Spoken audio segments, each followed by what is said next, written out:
जय हिंद साथियों, स्वागत है आपका self study classes Vishwamit Jain YouTube channel में। दोस्तों, हिंदी साहित्य में बहुत बढ़िया फनी ट्रिक लेकर के आया हूं और कुछ ऐसी रचनाएं आपको याद करवाने वाला हूं जो आपके पेपर में पूछी ही जाती हैं, बहुत ही इंपॉर्टेंट हैं। तो पूरा वीडियो अवश्य देखें। और इसके पहले बहुत सारे funny video, tricky video upload हो चुके हैं, उनको आपको ज़रूर देखना है। दोस्तों, जो भी हमारे नए साथी हैं वो चैनल को सब्सक्राइब कर लेना, वीडियो को लाइक और शेयर करना है। सिर्फ आपको पूरा वीडियो देखना है, कुछ भी याद नहीं करना। जितना भी मैं पढ़ाऊंगा पूरा आपको याद हो जाएगा।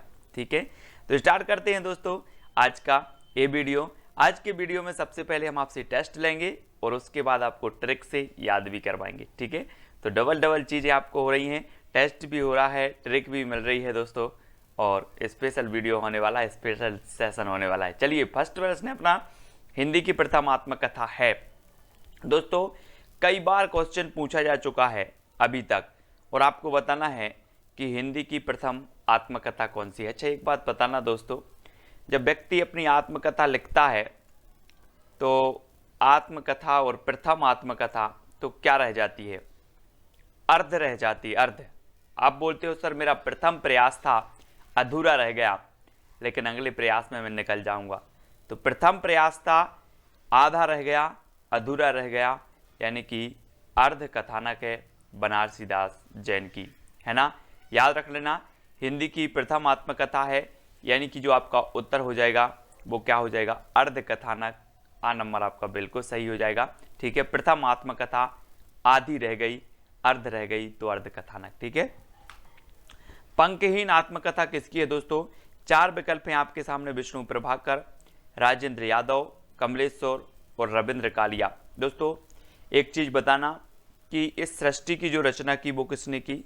विष्णु जी ने। ठीक है, और विष्णु जी ने पक्षियों को पंख दिए, लेकिन इंसानों को पंख नहीं दिए।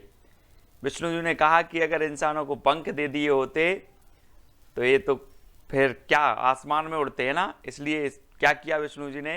पंखहीन बना दिया। बोले पंख नहीं देंगे, तो पंखहीन बना दिया किसने? विष्णु जी ने। इसलिए पंखहीन जो आत्मकथा होगी वो किसकी होगी? विष्णु प्रभाकर। विष्णु प्रभाकर, यानी कि जो आपका विकल्प नंबर आ है वो क्या हो जाएगा? बिल्कुल सही हो जाएगा। अब कभी पूछा जाएगा बोले पंखहीन, हाँ कहीं बोले इंसानों को पंखहीन बना दिया विष्णु जी ने, है ना। सृष्टि के रचयिता हैं, तो आ नंबर आपका बिल्कुल सही हो जाएगा। अगला बताना है, बूंद बावड़ी किसकी आत्मकथा है दोस्तों? बूंद बूंद बावड़ी, है ना। जब आप किसी चीज़ के लिए आपकी लगन होती है, किसी चीज़ के लिए आपकी धुन होती है, तो आपकी बूंद बूंद बावड़ी हो जाती है। ऐसा ही दोस्तों, किसी का नाम है पद्मा, है ना, और पद्मा के बारे में सच है कि पद्मा सच में बावड़ी है। पद्मा सच में बावड़ी है, तो पद्मा सचदेवा की जो आत्मकथा होगी वो कौन सी होगी? बूंद बावड़ी। कौन सी होगी? बूंद बावड़ी। अब मैं कभी भी आपसे पूछूंगा बूंद बावड़ी आत्मकथा किसकी है, तो आप बोलोगे पद्मा सच में बावड़ी है। क्या बोलोगे?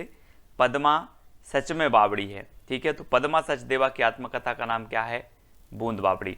आ नंबर आपका बिल्कुल सही हो जाएगा। अगला देखते हैं दोस्तों, लगता नहीं है दिल मेरा।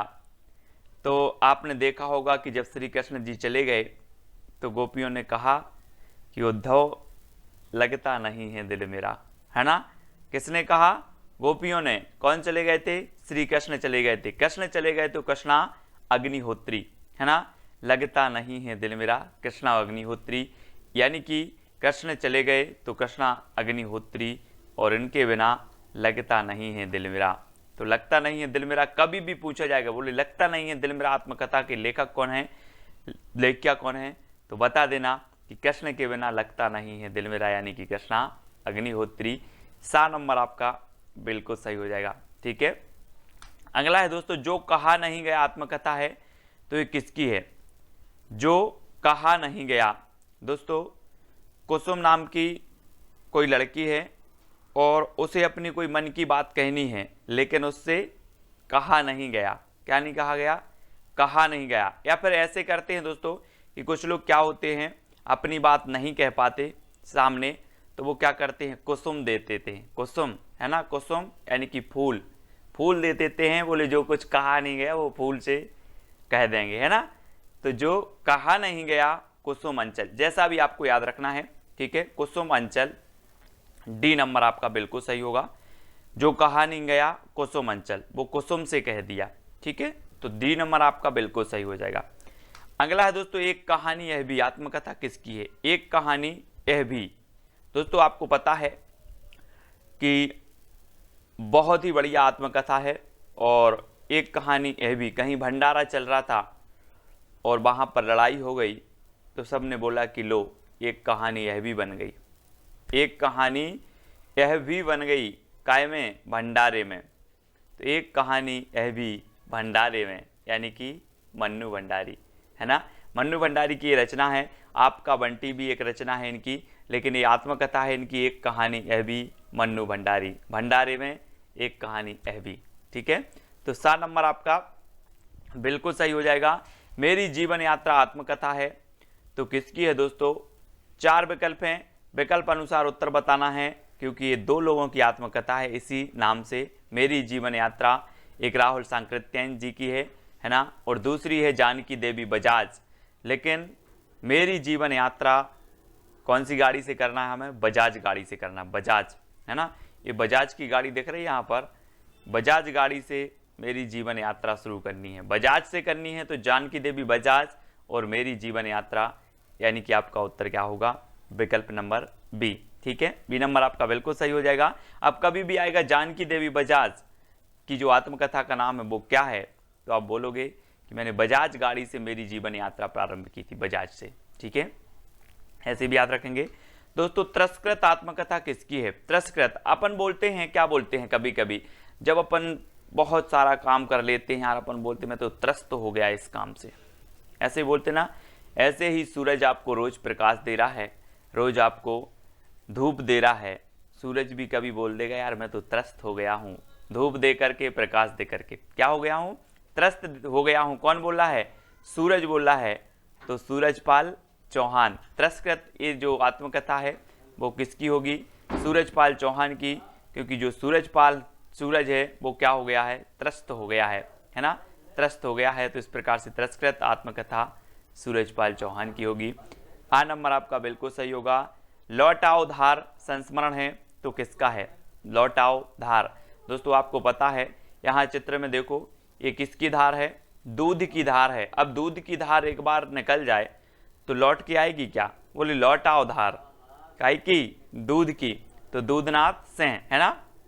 आ नंबर आपका बिल्कुल सही हो जाएगा, दूधनाथ सिंह। लौट आओ धार दूधनाथ सिंह की ये रचना है, बहुत ही बढ़िया है ना, संस्मरण है, याद रखेंगे।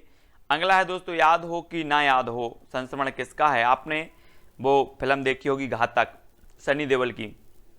उसमें बोलता है कि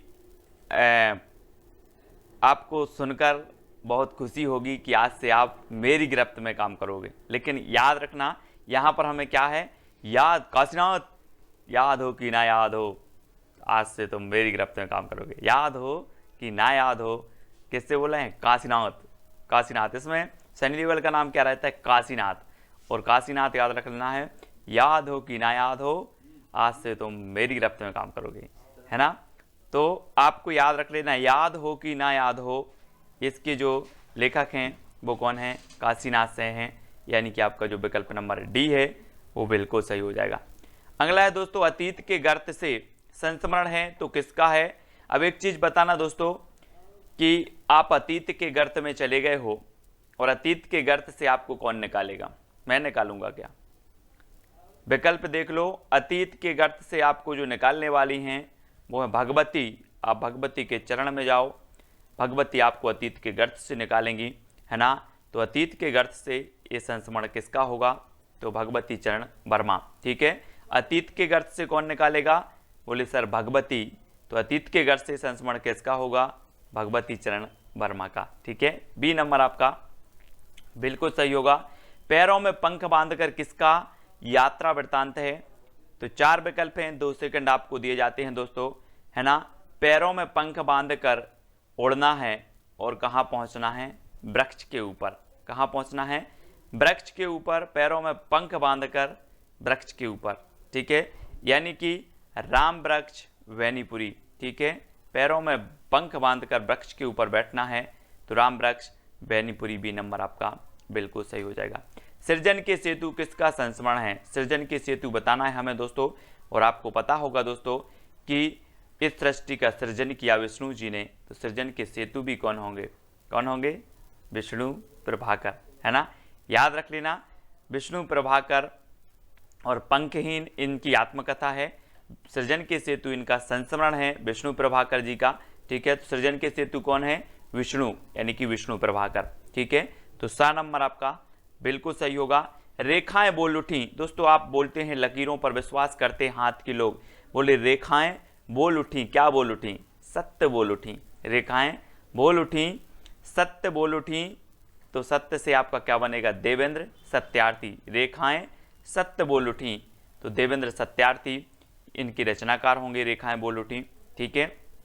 आ नंबर आपका बिल्कुल सही हो जाएगा, है ना। रेखाएं सत्य बोल उठी, तो देवेंद्र सत्यार्थी। अगला देखो, दोहरा अभिशाप आत्मकथा के रचनाकार कौन है? दोस्तों 4 विकल्प हैं, 2 सेकंड है, बहुत अच्छी ट्रिक मैं आपको बता रहा हूं। आपने रामायण देखी होगी दोस्तों, और रामायण में आपने देखा होगा कौशल्या माता को दोहरा अभिशाप मिला। एक तो राम का वनवास, दूसरा दशरथ जी का निधन। दोहरा अभिशाप उनको मिला, किसे मिला? कौशल्या जी को।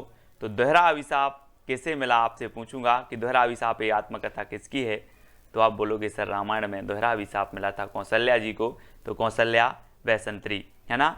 दोहरा अभिशाप आत्मकथा है कौशल्या वैसंतरी साहब की। ये तो सिर्फ माध्यम है दोस्तों कि जो हमें ज्ञात चीज़ है हम उससे इस अज्ञात चीज़ को याद कर रहे हैं, ठीक है। हमें ज्ञात था रामायण में कौशल्या जी, है ना, इस प्रकार से हमने उनको रिलेट करके ये चीज़ याद कर ली, ठीक है। तो दोहरा अभिशाप आत्मकथा किसकी है? कौशल्या वैसंतरी, ठीक है। आ नंबर आपका बिल्कुल सही हो जाएगा। घुटन आत्मकथा के रचनाकार कौन है दोस्तों? आपको घुटन कब होती है? हम बोलते ना कि यार मुझे घुटन हो रही है ना। कोई किसी कोई जब रहते हैं, बहुत सारे लोग ऐसे रहते हैं जिनको राम और शंकर उनके इष्ट देवता होते हैं, और राम और शंकर के जब तक वो दर्शन ना करें तब तक उन्हें क्या होती है? घुटन होती है ना। हम और आप सभी लोग ऐसे ही हैं, और जब राम और शंकर के दर्शन ना हो तो क्या होने लगती है? घुटन होने लगती है। तो घुटन आत्मकथा किसकी होगी? रमाशंकर आर्य की। रमाशंकर आर्य, यानी कि आपका विकल्प नंबर बी जो है वो बिल्कुल सही हो जाएगा, ठीक है। घुटन आत्मकथा। अन्या से अनन्या की रचनाकार कौन है दोस्तों? 4 विकल्प हैं दोस्तों। अन्या लिखा है यहाँ पर, तो समझ लो कि अन्न, आप बोलते ना कि अन्न हमें प्राप्त होता है कहाँ से? खेतों से। कहाँ से प्राप्त होता है अन्न?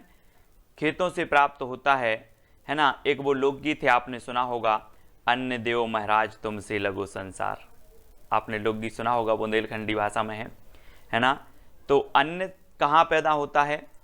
खेतों में। तो अन्या से अनन्या की रचनाकार कौन है? प्रभा खेतान, है ना। प्रभा खेतान याद रख लेना, ये है। और दोस्तों इनकी एक रचना है पीली आंधी। मैंने आपको बताया था कि पीली आंधी कहाँ आती है? जब सरसों फूलता है खेतों में तो ऐसा लगता है कि पीली आंधी आ गई हो, तो पीली आंधी भी है दोस्तों प्रभा खेतान की रचना। लेकिन अन्या से अनन्या ये आत्मकथा है प्रभा खेतान जी की, याद रखेंगे, बहुत ही बढ़िया है। खेतों में अन्न उपजता है, अन्न निकलता है ना, इसलिए अन्या से अनन्या प्रभा खेतान। मेरे 7 जन्म, मेरे 7 जन्म दोस्तों सभी लोग चाहते हैं कि मेरा एक जन्म ही नहीं, मेरे 7 जन्म हंस हंस के कट जाएं। कैसे कट जाएं? हंस हंस के कट जाएं। तो मेरे 7 जन्म के रचनाकार कौन होंगे? हंसराज रहवार, यानी कि आपका विकल्प नंबर जो आ है वो बिल्कुल सही हो जाएगा। हंसराज रहवार, मेरे 7 जन्म हंस हंस के कट जाएं। वो आपने गाना सुना होगा, 7वें जन्म में तेरे साथ रहूंगा, यार सुना है ना सभी लोगों ने, दिल वाले फिल्म का। तो मेरे 7 जन्म कैसे कट जाएं? हंस हंस के कट जाएं, यानी कि दोस्तों आ नंबर आपका बिल्कुल सही होगा। मैंने मांडू नहीं देखा आत्मकथा है, तो किसकी है? मैंने मांडू नहीं देखा आत्मकथा के रचनाकार कौन है? स्वदेश दीपक, रमाशंकर आर्य, कमलेश्वर, भीष्म साहिनी। तो दोस्तों एक चीज बताना, मांडू कहाँ है? विदेश में कि स्वदेश में? कहाँ है मांडू? और दोस्तों मांडू है कहाँ पर? स्वदेश में। तो मैंने मांडू नहीं देखा, ये आत्मकथा किसकी होगी? किसकी होगी? स्वदेश में है, तो स्वदेश दीपक, यानी कि जो आपका आ नंबर है वो बिल्कुल सही हो जाएगा, स्वदेश दीपक, ठीक है। आ नंबर। मांडू कहाँ है? स्वदेश में, तो स्वदेश दीपक।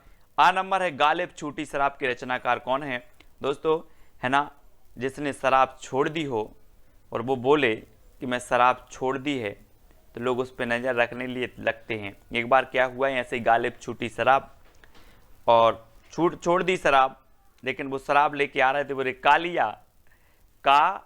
लिया, बोले शराब लिया, तो गालिब छूटी नहीं शराब, गालिब छूटी नहीं शराब, बोला गालिब छूटी नहीं शराब, है ना, का लिया शराब लिया। ठीक है, तो ऐसे याद रखेंगे, गालिब छूटी नहीं शराब, ये रविंद्र कालिया जी की है। आ नंबर आपका बिल्कुल सही हो जाएगा। ठीक है, इसमें से दोस्तों बहुत सारी ट्रिक हमने देखी, बहुत सारी चीजें याद करने का प्रयास किया अलग अलग प्रकार से। आपको कौन सी ट्रिक सबसे अच्छी लगी कमेंट के माध्यम से आपको बताना है। और दोस्तों एक चैलेंज प्रश्न है आपका कि अपनी खबर किसकी आत्मकथा है, ये आपको बताना है कमेंट के माध्यम से। हर वो बंदा बताएगा जिसने वीडियो देखा है। ठीक है, अपनी खबर किसकी आत्मकथा है, बहुत सारी रचनाएं आत्मकथाएं संस्मरण याद किए हमने। वीडियो कैसा लगा कमेंट के माध्यम से सभी लोग बताएंगे, वीडियो को शेयर करेंगे और साथ ही दोस्तों अपनी खबर किसकी आत्मकथा है वो आपको कमेंट में लिखना है ना। और बाकी ये 4 ऑप्शन हैं, इनकी अगर आपको आत्मकथा रचना कितना आप इनके बारे में जानते हो, 4 विकल्प में से आपको चारों विकल्प के जवाब देना है। इनके बारे में क्या क्या जानते हो, कोई खास रचना है, कोई अच्छी चीज़ है, वो आप बताएंगे। ठीक है, तो याद रख लेना, कल हमने याद किया था दोस्तों कि जो है बालकृष्ण भट्ट की जो एक इन्होंने संपादन किया था पत्र का हिंदी प्रदीप, उसको हमने याद कर दिया था कि प्रदीप के बाल भट्टा से भरत गए। क्या किया था, प्रदीप के बाल भट्टा से भरत गए, तो हिंदी प्रदीप से हिंदी प्रदीप और बाल से बालकृष्ण भट्ट, है ना, ऐसे याद कर लिया था दोस्तों। तो इसी प्रकार से जुड़े रहें, वीडियो को लाइक करें, शेयर करें, बहुत सारी ऐसी ट्रिक आएंगी हिंदी साहित्य की, हर एक चीज़ आपको याद हो जाएगी। बने रहें, ये 18वां वीडियो था दोस्तों, और इसके पहले 17 वीडियो ऐसे ही और बहुत अच्छी अच्छी फनी ट्रिक से मैंने आपको याद करवाए हैं। ठीक है, जो भी साथी अभी तक व्हाट्सएप ग्रुप से नहीं जुड़े हैं वो 9098609291 609291 इस पर SMS करें और उनको तुरंत व्हाट्सएप ग्रुप की लिंक मिलेगी। साथ ही टेलीग्राम ग्रुप से भी आपको जुड़ना है, वीडियो को लाइक करके शेयर अवश्य करना है दोस्तों। आज के वीडियो के लिए बस इतना ही। जय हिंद।